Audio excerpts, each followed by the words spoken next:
Hey, Radical Readers, you should have printed out this graphic organizer that we are going to use this week, and you should also have your reader's notebook.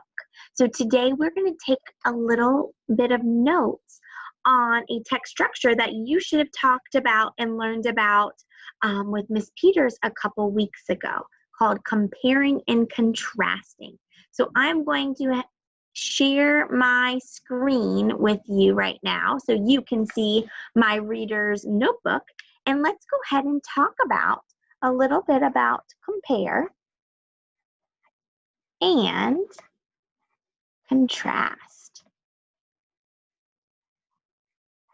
Okay, so what is compare and contrast? Why are we going to use this in our reading? Well, a few weeks ago, we read way back in our time machines, we read two books that had similar characters and events. Do you remember what it was?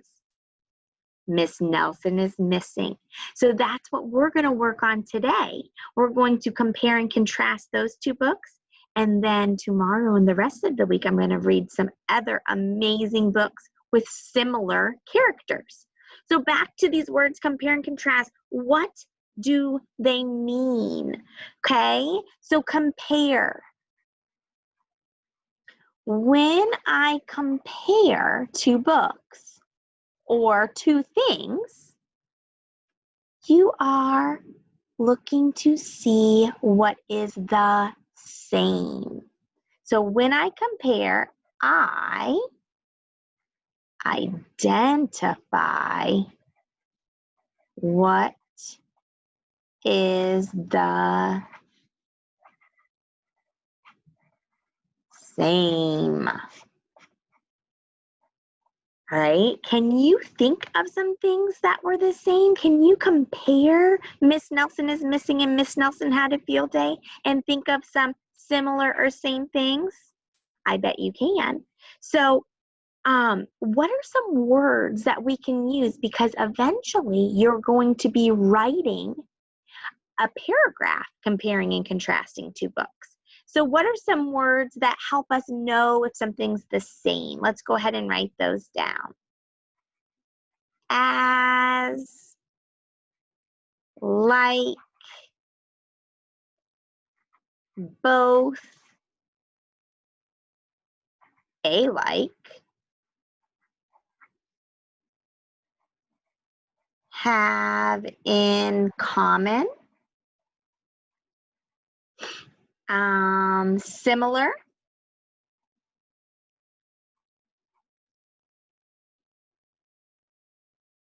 what about this? Same, and two with the double O, which means also, right? So these are some great compare words when we do our summary for our performance task later on this week. I'm getting a different color marker to talk about now. What does contrast mean? So when you contrast, it's the opposite. Compare is to see what is the same. When you contrast, what are you doing? You're identifying what is different.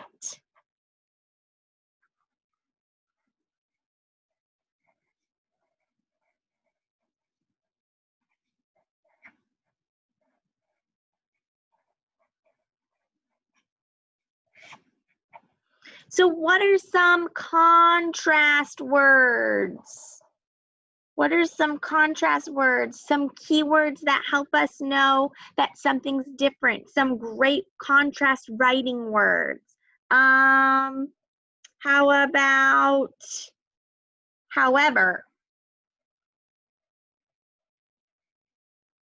Or but? Although? And instead, different.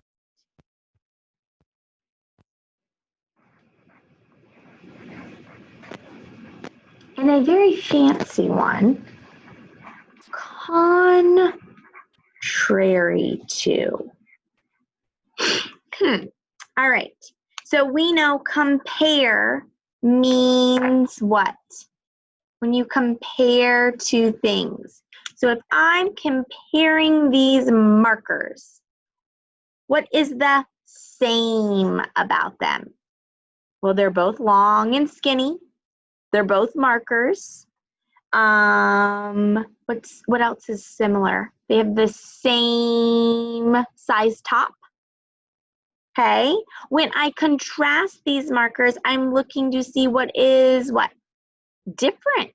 Not a whole lot, but what is different? The color, right? So you should have printed this out and you can cut it out later. Don't worry about it now. Let's go ahead and talk about what can we compare and contrast. Well, we can look to see in a story the elements of a story. What's the same and what's different in the characters, the setting, the events, and some stories have a moral or a lesson learned. So let's go ahead, and it is so important when you are writing that you always include the title. So when you compare and contrast, don't tell me one has this, but the other has that. You've got to use evidence. So we have in title 1, let's do Miss Nelson is missing.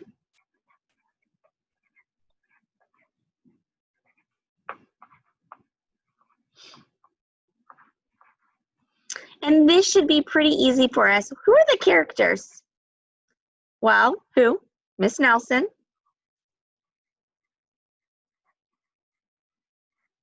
Who else? Viola Swamp.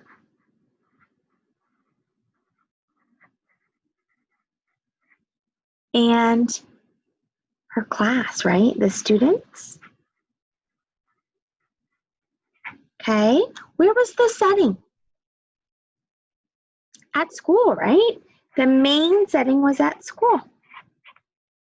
All right. And then the event, real quick, what happened at the beginning?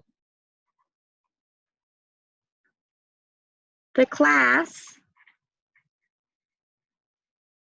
was acting up, right? In the middle, what happened? Who came? Viola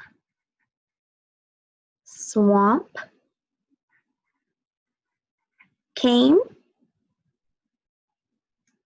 And what did she do? How could we describe that? She came and was very strict. And then at the end, who came back? Miss Nelson came back.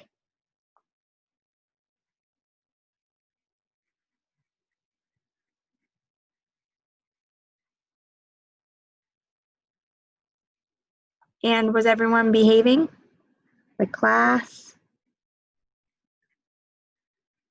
behaved. All right, so I am going to, on the Schoology page, there I'm going to put back up Miss Nelson had a field day.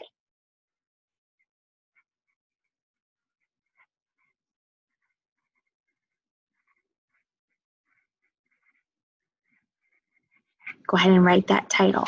I want you to rewatch it if you need to. If not, I want you to take a couple minutes and I want you to think about the characters, the setting, the events for the beginning, middle, and end. Now, in Miss Nelson Has a Field Day, there's not really a moral or a lesson learned. Can you think of one for Miss Nelson is Missing? What's the golden rule? Do you know the golden rule? Treat people the way you want to be what? Treated. Do you think that moral would go for Miss Nelson is Missing? Absolutely. So we can go ahead and write that for our moral. Treat people the way you want to be treated. All right, so I am going to send you off on your own to finish the graphic organizer. Tomorrow, we will go over it, and then I will show you how to write a compare and contrast summary, okay? All right, so this shouldn't take you too long. Lucky Ducks, you get to rewatch one of my favorite books. Have fun doing this, and I will see you tomorrow, and we will get our performance task going. All right, I'll talk to you later. Bye.